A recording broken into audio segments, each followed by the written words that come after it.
नमस्कार दोस्तों, स्वागत है आपका हमारी एक नई वीडियो में। कैसे हैं आप सब? आशा करता हूँ आप सभी अच्छे होंगे, स्वस्थ होंगे और अपने जीवन में मस्त होंगे। दोस्तों, 24 मई 2024 को डॉक्टर महेंद्र रेड्डी और डॉक्टर कृतिका रेड्डी की शादी संपन्न हुई। परिवार वाले खुश थे, दोनों पढ़े लिखे थे, दोनों तरफ से जो है इस बात को मंजूरी भी थी कि तुम लोग शादी कर लो, क्योंकि दोनों का प्रोफेशन जो है एक ही था। दोनों के दोनों जो है डॉक्टर थे। लेकिन बात ये होती है कि आजकल जैसे कि शादी से पहले प्री वेडिंग शूट होता है, तो इन लोगों को प्री वेडिंग शूट करना था। उसके लिए परिवार वालों को थोड़ा सा मनाना पड़ा। मनाने के बाद ये लोग प्री वेडिंग शूट करने भी चले गए। बहुत अच्छे तरीके से जो है प्री वेडिंग शूट हुआ। उसके बाद शादी संपन्न हुई और ये डॉक्टर कृतिका जी जो है महेंद्र रेड्डी साहब के घर पे आ गई। अब बात क्या होती है कि धीरे धीरे करके समय बीतता है, तो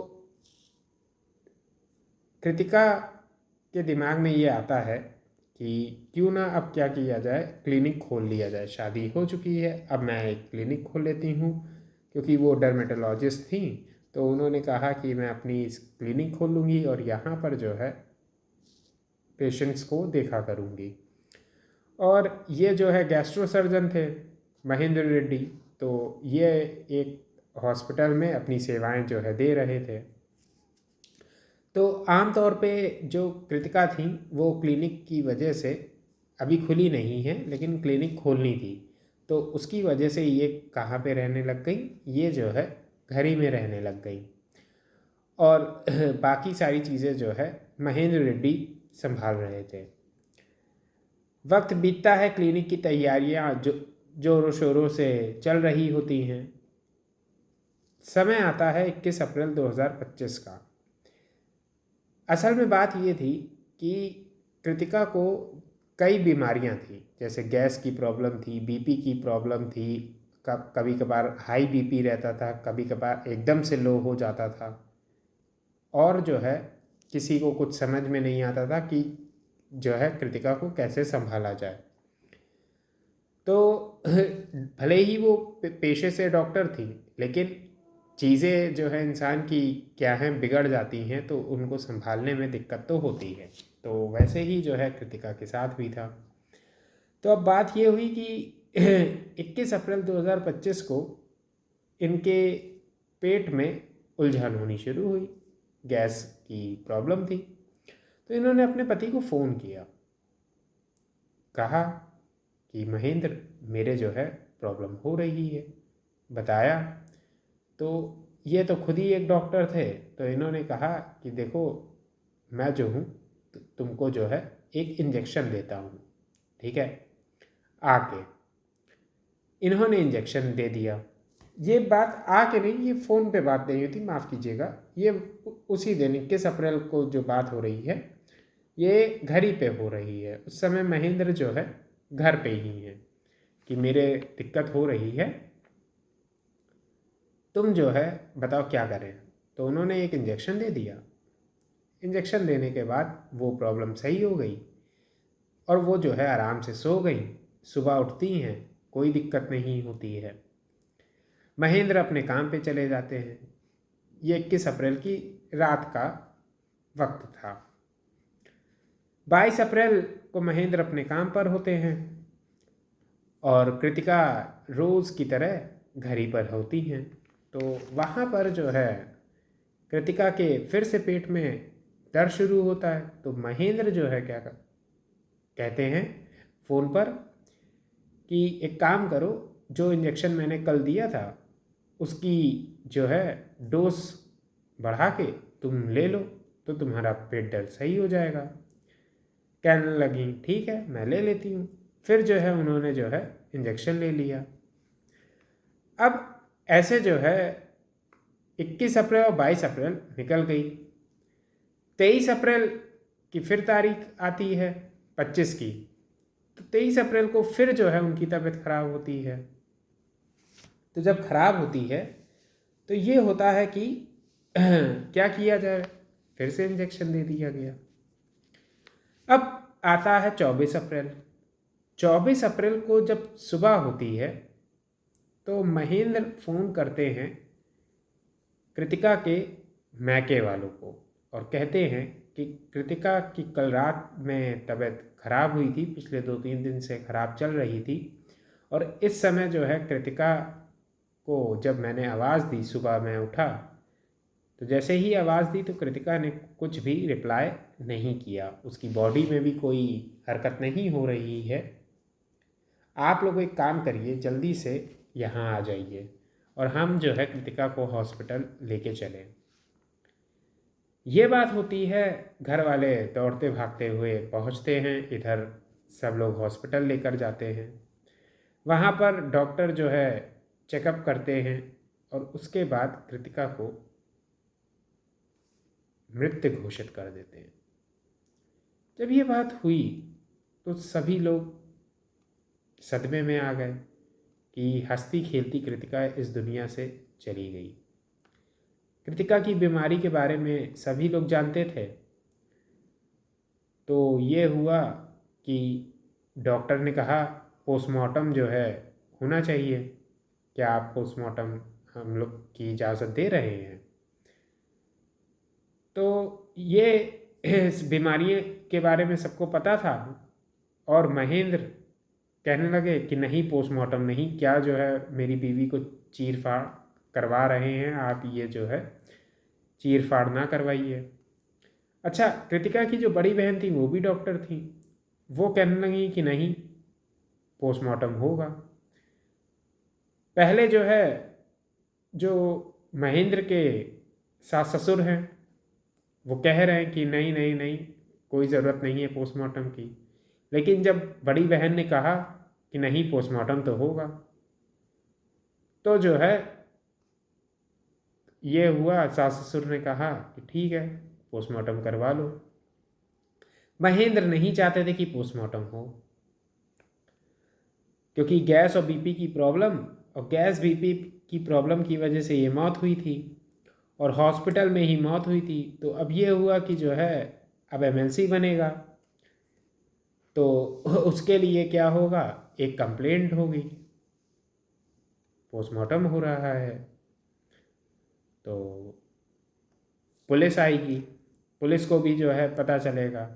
अच्छा, पोस्टमार्टम जब हो रहा है तो ये तो करेंगे नहीं जाकर महेंद्र वहाँ पहुँच के, वो तो करेंगे दूसरे डॉक्टर और सब लोग। तो पोस्टमार्टम रूम में ये जो है घुसे जा रहे हैं, कह रहे हैं कि बताओ बताओ मेरी बीवी के साथ क्या हो रहा है, क्या हो रहा है। अरे पोस्टमार्टम हो रहा है तो वहाँ क्यों घुस रहे हो? पुलिस आ गई उतने में। पुलिस आती है तो ये पुलिस वालों से जो है थोड़ी सी इनकी झड़प हो जाती है, धक्का मुक्की हो जाती है और ये घुसने लग जाते हैं। तो पुलिस वाले जो है डांट फटकार के कहते हैं कि भैया तुम वहाँ क्यों जा रहे हो, तुम्हारा जब कोई काम नहीं है। अरे मैं डॉक्टर हूँ, तो डॉक्टर हो तो इसका मतलब ये थोड़ी ना है कि कोई काम कर रहा है तो उसको डिस्टर्ब करोगे। माना तुम्हारी बीवी है, लेकिन तुम डिस्टर्ब क्यों कर रहे हो? तो पुलिस वालों से भी जो है थोड़ी सी झड़प हो जाती है। पुलिस वाले जो है डांट फटकार के इनको बैठा देते हैं, किनारे कर देते हैं। पोस्टमार्टम की रिपोर्ट जो है आती है, इधर जो है उससे पहले बॉडी जो है सौंप दी जाती है। सभी को ये लग रहा था कि कोई जो है दिक्कत है नहीं, एक नॉर्मल जो है प्रोसीजर के तहत ये सारी चीज़ें चल रही थी। और इसमें जो है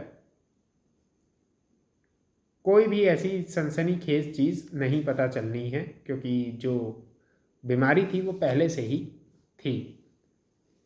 लेकिन बात ये होती है कि पोस्टमार्टम की रिपोर्ट तो जब आई उससे पहले जो है अंतिम संस्कार हो चुका, वो भी आई तो उसमें भी सारी चीज़ें क्लियर आ गई। अब धीरे धीरे करके जो है समय बीतता है। समय बीतने के बाद चीज़ें जो है पटरी पर आनी शुरू होती हैं।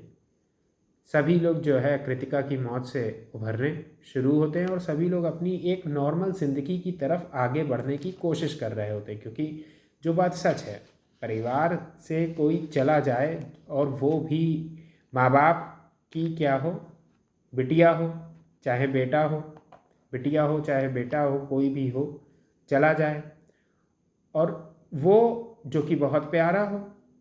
हर माँ बाप के लिए हर एक बच्चा प्यारा होता है, तो माँ बाप तो इस सदमे से जीवन भर नहीं उभर पाएंगे, लेकिन धीरे धीरे एक नॉर्मल ज़िंदगी में लौटने की तो कोशिश कर ही रहे होते हैं ना, कि जो उनकी एक नॉर्मल लाइफस्टाइल होती है। उनके दुख और दर्द को तो वही इंसान समझ सकता है जिसने खोया हो, या वो जो समझना चाहे। इधर सब लोग कह रहे हैं कि महेंद्र ने अपनी अच्छी खासी बीवी को जो है खो दिया। सब लोगों के मन में जो है सहानुभूति है महेंद्र को लेकर।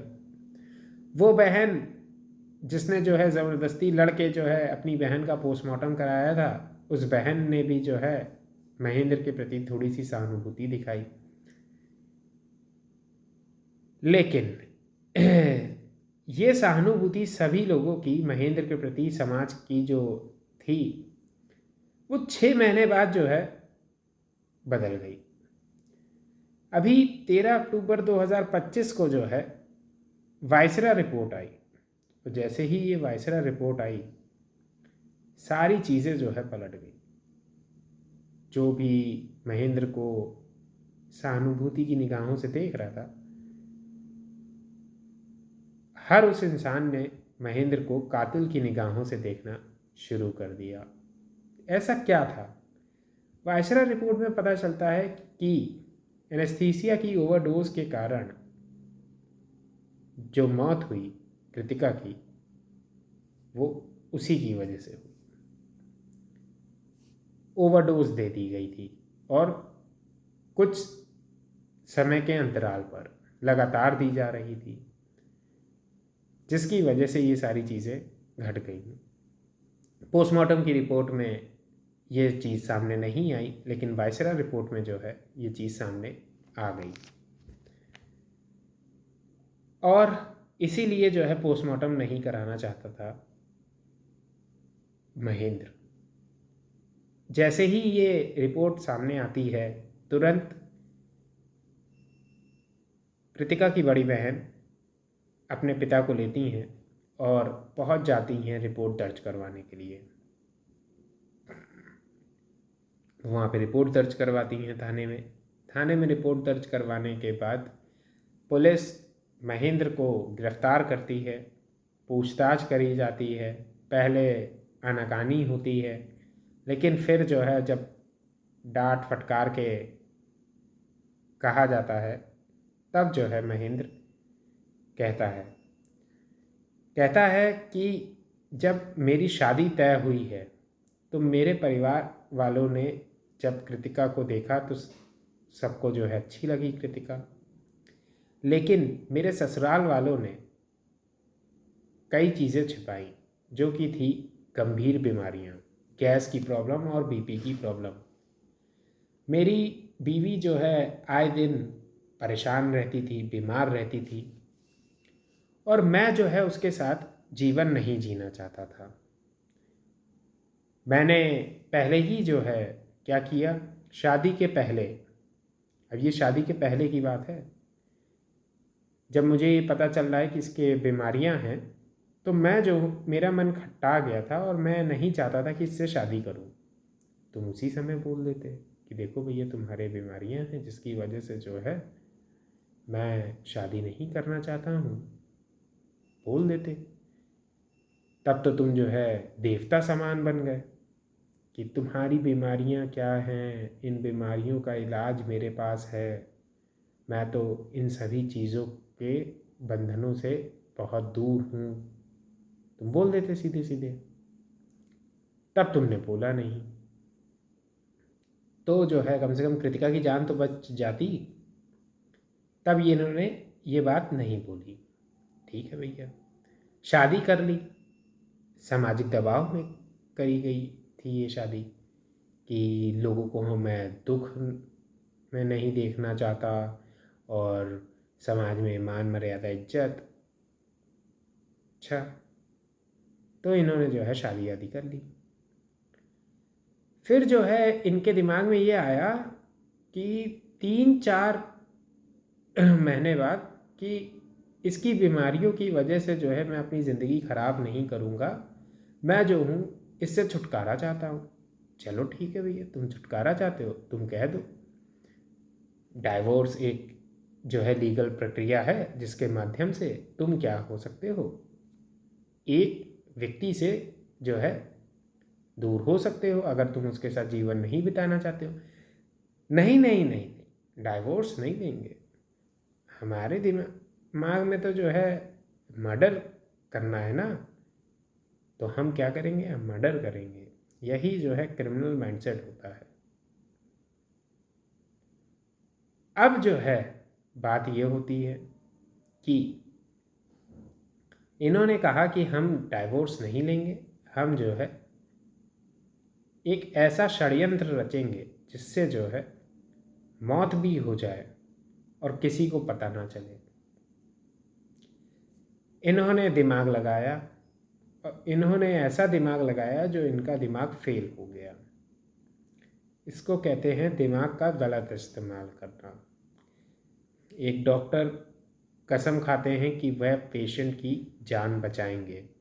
वह ना जात देखते हैं, ना धर्म देखते हैं, ना रंग देखते हैं, ना भाषा देखते हैं, ना क्षेत्र देखते हैं, किसी भी चीज़ को नहीं देखते।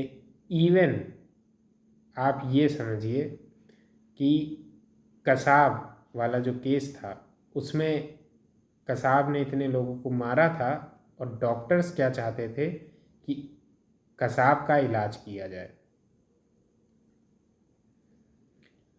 और पुलिस वाले उस समय जो है इतने परेशान थे क्योंकि उन्हें जो है लॉ एंड ऑर्डर को मेंटेन करना था और आतंकवादी हमले जो हो रहे थे उन सभी चीज़ों के इनपुट्स चाहिए थे।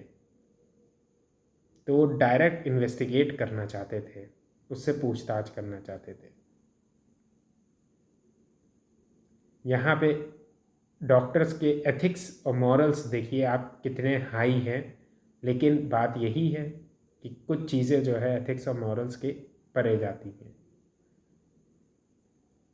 वहाँ पे जो किया गया वो बिल्कुल क्या था, लोगों की भलाई के लिए किया गया, पुलिस के द्वारा जो किया गया। लेकिन मैं इस छोटे से इंसिडेंट से आपको ये बताना चाहता हूँ कि मतलब डॉक्टर्स के कितने हाई मॉरल्स थे, समझिए ये बात। और इन्होंने क्या किया, अपनी बीवी से छुटकारा पाने के लिए इन्होंने इस तरीके का षड्यंत्र रच दिया। पुलिस ने पूछताछ करी, प्यार से नहीं माने तो थोड़ा सा जो है सही ढंग से इनको समझा दिया गया। उसके बाद जो है इन्होंने अपना जुर्म कबूल कर लिया। ये सब जो किस्से कहानियाँ हैं, ये सिर्फ किस्से कहानियाँ नहीं हैं, ये सामाजिक दबाव में जो इंसान जी रहा है, वो इंसान सिर्फ खाली ये नहीं सोचता है कि समाज में मान मर्यादा इज्जत की जो बातें हैं, अगर आपको किसी भी इंसान के साथ नहीं रहना है तो आप डाइवोर्स ले सकते हैं। डाइवोर्स जैसी चीज़ जो बनाई गई है वो क्यों है, वो इसीलिए है ताकि दो लोग जिंदा रह सकें। घर में एक दूसरे के जो है बाल पकड़ के नोचें, इससे अच्छा वो लोग दूर रहें, किसी को किसी का जो है शोषण ना झेलना पड़े। अब पढ़े लिखे लोग इस तरीके की हरकत कर दें तब तो फिर दिक्कत खड़ी हो ही जाती है। बाकी यही थी आज की किस्सा और कहानी। उम्मीद है ये वीडियो आपको इन्फॉर्मेटिव लगी हो। अगर लगी तो प्लीज़ इस वीडियो को लाइक करके चैनल को सब्सक्राइब ज़रूर करें। मिलेंगे दोस्तों एक और नई वीडियो में, तब तक के लिए नमस्कार।